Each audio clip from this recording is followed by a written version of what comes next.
Hi everyone, in this video I will explain about how to present a paper at an academic conference. Well, here's the tips for you. Having presentation at an academic conference is an important part of us as researchers, and it's an opportunity that most young researchers look forward to. However, while it is no doubt an exciting experience, it presents a scary prospect for most researchers. It is natural for even senior and experienced researchers to feel a tad nervous while addressing a large audience. But for young researchers or beginners, yeah, um, it's um, quite scary. Well, anyway, the key to an effective conference presentation lies in being well prepared. Here are a few tips that will make process smoother for you.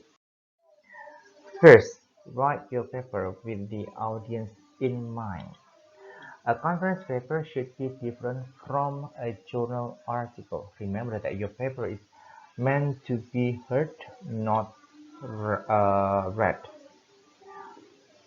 Audiences typically have lower attention spans than readers. Therefore, keep the content simple and straightforward. Structure the paper well with a clear introduction, body, and conclusion. Use language that is simple and clear. Explain any technical terms that you have used and provide a quick recap of the main points wherever needed. And then adhere to time limit. Generally, paper presentation sessions at conferences are 20 to 30 minutes long or even less than 20. So prepare your material accordingly. Also, be prepared for any last-minute changes in session timings.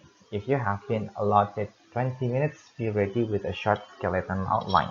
Just in case the speaker before you has overshot his or her time limit and you only get 10 minutes to present. Conversely, keep some extra material handy because you may get 30 minutes instead of 20.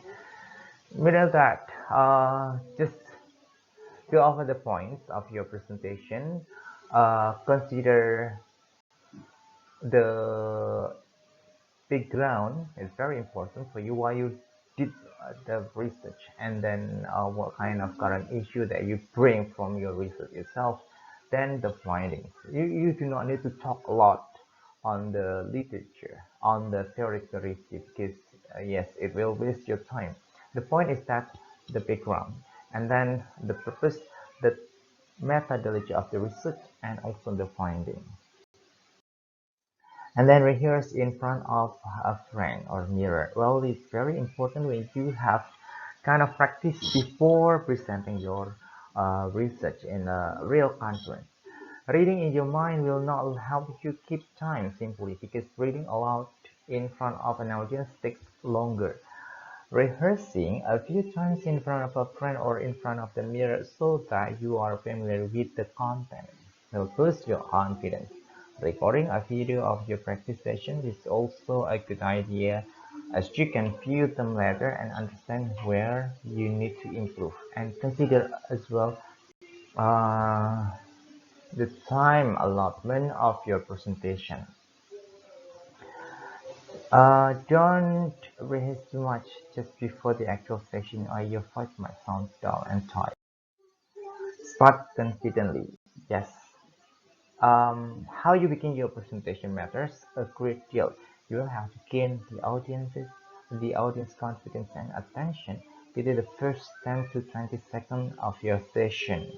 Begin with a quick introduction about yourself as this will help establish your credibility.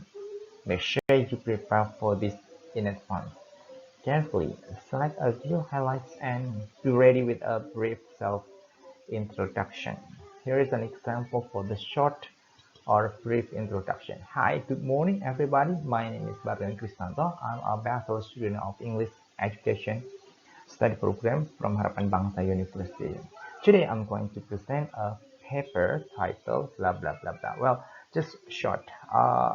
Mention your name and your institution and also the title of your presentation. Then maintain eye contact with the audience. As you begin your presentation, smile, be calm, and uh, breathe deep. This help you relax and dissolve any awkwardness between you and the audience. Be mindful of your posture. Stand straight and hold your head up.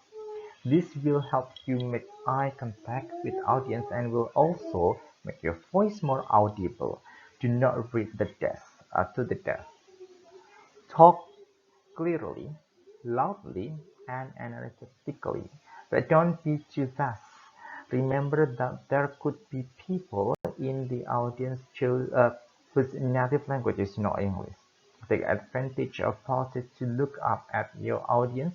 Give your audience time to react to what you say or to like what you say teaching in, or just let yourself uh, breathe and be more composed.